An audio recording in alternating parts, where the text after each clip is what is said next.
Hello guys, papunta nga kami ngayon sa Bureau Fire. Yeah! Kasama ko nga ngayon si Robert ng Pinas. Yeah! Nag-criminology nga pala kami dahil gusto namin makatulong sa kapwa. Yeah! Kaso minsan mas gusto kong maging kapwa para tiba-tiba.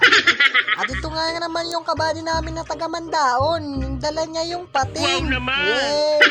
So nandito nga kami ngayon sa meeting place kung saan nagtitipon-tipon ang mga intern ng criminology. Yeah! Hinihintay nga pala dito namin ang mga kasama namin para sabay-sabay na pumunta sa Bureau Fire. Yeah! At ito nga, hinawak-hawakan ko nga yung motor ng kabady ko dahil mamaya nanakawin ko na to. Yeah!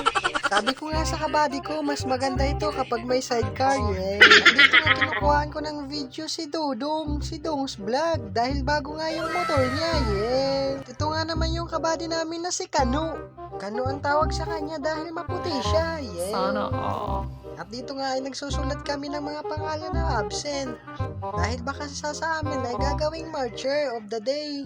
At ito nga, papunta na kami sa Bureau Fire. Yay! Ito na nga yung bagong motor ni Dodong, ni Dong's Vlog. Tignan nyo, di ba? Ang gwapo. Kami naglalakad lang, sila nakamotor. Kaya, the best. At pangiti-ngiti pa nga ako dyan. Tingnan nyo naman, yeah. At ito nga mga kabady ko, si Gustilo at saka si Kano at saka si Robert ng Pinas. Yeah.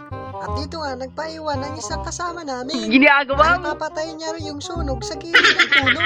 At dito nga, may gansin niya sa akin si Robert pero hindi ko alam kung ano ibig sabihin. Sabi niya, mga scientist lang daw makakaalam nito. Yeah. At dito nga, ay nagtipon-tipon na kami, nag-form na nga kami dito at pipili na dito sa amin kung sino yung marcher of the day. Dito nga, may napili na sa amin yung gwapo daw. At ito naman, yung kabady namin na gwapo, ang pangalan niya ay Rico. Yeah. At siya sumingit naman sexy na si Robert ng Pilipinas. O diba, ang gwapo nila. Tingnan nyo naman, pinapalinis pero hindi naglilinis.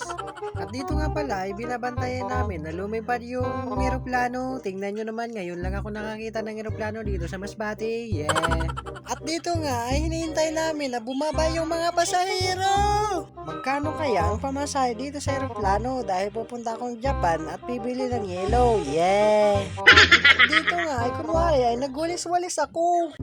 Ganito ang trabaho namin kapag umaga dito sa BFP, sa Bureau Fire Protection. Yeah. Marami na pala kami natutunan dito sa BFP, katulad yung paano patayin yung apoy. Yeah. So dahil wala nga magawa yung mga kabady ko, ay kinuha nila yung cheese at nag-cheese sila. Yeah. Ganito nga pala ang ginagawa namin kapag busy yung mga personnel sa BFP. At hanggang dito na lang. Bye!